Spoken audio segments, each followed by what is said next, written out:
Poppy Playtime is 4 years old now, and it's been a wild ride.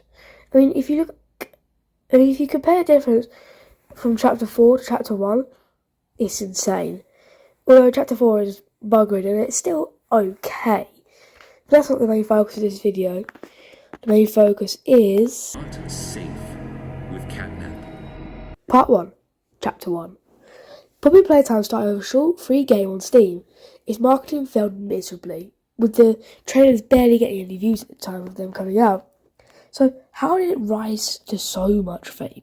Well, the developers, Mob, emailed mascot horror YouTubers like Jacksepticeye and Markiplier, and it worked, because tens of millions of people have now seen those videos.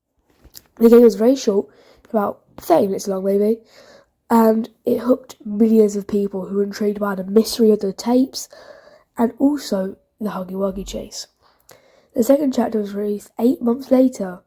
Part 2, Chapter 2. Poppy Playtime Chapter 2 can be seen as the first big step for Mob. The second chapter introduced a new hand with unique mechanics, 3 mini-bosses, musical memory, Whack-a-Wuggy, statues, and then a final sequence. They included 2 hide-and-seek sections and 1 final chase, ending with Mummy Longlegs getting shredded in a grinder. This was the first big step into the game's gore overload. Next we see the prototype in person before Poppy sabotages our escape, leading to Part 3, Chapter Project. You thought I was going to say Chapter 3? No. There's a whole dumpster fire between Chapters 2 and 3. A whole 2 years of dumpster fire. And that dumpster fire includes multiple things that slowed Poppy's rise to be accepted by other horror communities like the FNAF community, the Bendy community, even just the horror community in general. The first thing in that dumpster fire is Mob's first Poppy Playtime spin-off game, Project Playtime. The game's idea was very simple. A monsters versus humans, 1 monster, 6 humans. The humans collected toy parts to escape with puzzle pillars, and the monster had to stop them. Simple, right? A new character was even introduced, Boxy Boo. The game was ridden with bugs though, and on release was very, very controversial and still is. And while the game was abandoned, people do still play it, but it is very dead. And then came the children's content. Poppy Playtime has always had children content creators making content for animations, but in 2023 it got way worse. With the gap between chapters 2 and 3 being almost 2 years long, it caused people to get impatient. And 2 years isn't a lot of time. So the reason people get impatient is because they're expecting a quick release, with chapters 1 and 2 coming out 8 months between each other, and also because of the delays. Chapter 3 was given a release date of 2023, then winter of 2023, then January of 2024, so that really didn't help. The kids' content in question was just brain rot content, but it hurt Poppy's image as a horror game. Then eventually, the redemption came round. With catnap. Part 3, Chapter 3. The redemption. In 2024, Mob Entertainment released the third mainline Poppy Playtime game. Chapter 3 is absolutely insane compared to the previous ones. First, let's talk about the graphics. Here's a side-by-side comparison of Chapter 3's graphics versus Chapter 2's graphics. A very large difference. The dirt added to the grab pack really makes a big difference, showing how much we've been through. And also the other subtle things like film grain on the camera really adds to the fact that it's, more dark. And also, it's just darker in general, the location we end up in. Like, literally, the power goes out in Playcare, ending up with us being in pitch darkness for the majority of the game. And this all adds horror before we even are put into a dangerous encounter with any of the antagonists. Next, let's actually talk about the antagonists themselves. There are multiple in this chapter, just like Chapter 2, but it's done a lot better than Chapter 2 did. And what I mean by that is they actually gave them better sections that actually highlighted what their characters were about. Whack-a-Wuggy was way too dark in Chapter 2, and you shouldn't really have to change the settings to be brighter just to play the game. Musical memory is fine.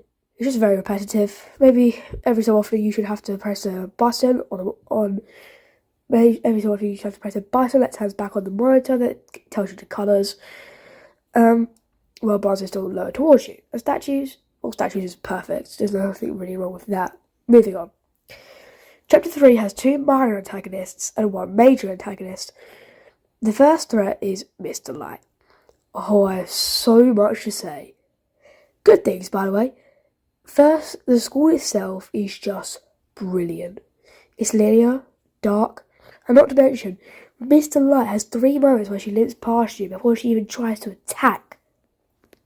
Also, your flashlight breaks for no reason about 30 seconds before the chase. It's so random, but it does work with making it scarier. Next, the main chase itself. Mr. Light is like a weeping angel. Look at her, no movement. Look away, she chases you. She is fast, though. Very fast. Her design is incredible.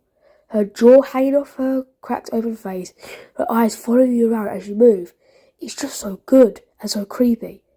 And it isn't just a chase, it's more interactive, with gates blocking your way that you have to open, with puzzles like green electrical puzzles. Then in the final battery room, she is so close to you that it's so scary. And then the final stretch. You're down a massive hallway and she completely disregards everything she did before because she just runs at you at full speed. Well, I say very fast, but she limps because she's got a broken leg. And then in the final room, you pull down a big lever and she gets a door slammed on her face. Next, the playhouse. You are given a flare gun to scare off these mini smiling critters, and it also acts as a light source. But because this place is dark, the room smiling critters are everywhere, and after moving on, you find this. You're Pappy's angel. Come to save us. Dog Day. Catnap had chained him up, and the room critters had even eaten him over time. He gives a speech about how everything is gone and there's nothing left to save. Nothing left to save. Not here.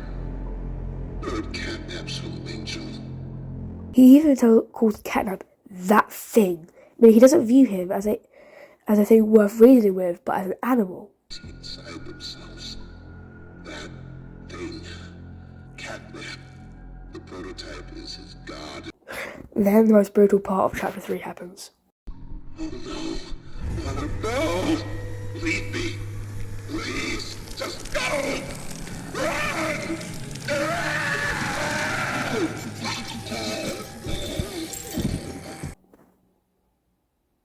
You escape from Dog Day. His fate is unknown. Next, Catnap, the main antagonist. He has a bony body and a creepy smile. He always has many moments where he walks past or near us before attacking. His nightmare form is pale and lanky, with an elongated mouth, and his encounter consists of a 10-second long chase and a 3-minute long survival section, where Catnap closes on you from multiple entrances, and you use batteries to cut him off. Your defense is lower every so often, as you have to put batteries into a terminal to progress the fight. Then, Catnap is killed by us burning him and the prototype. Then, we see what happens to the employees. The hour of joy. Everyone died, guilty or innocent. The toys rebelled because of the prototype's control. Then we descend deeper and deeper as Kissy gets attacked by an unknown force. So that's why Poppy Playtime Chapter 3 is the best chapter. Like and subscribe and click this video you see on your screen right now.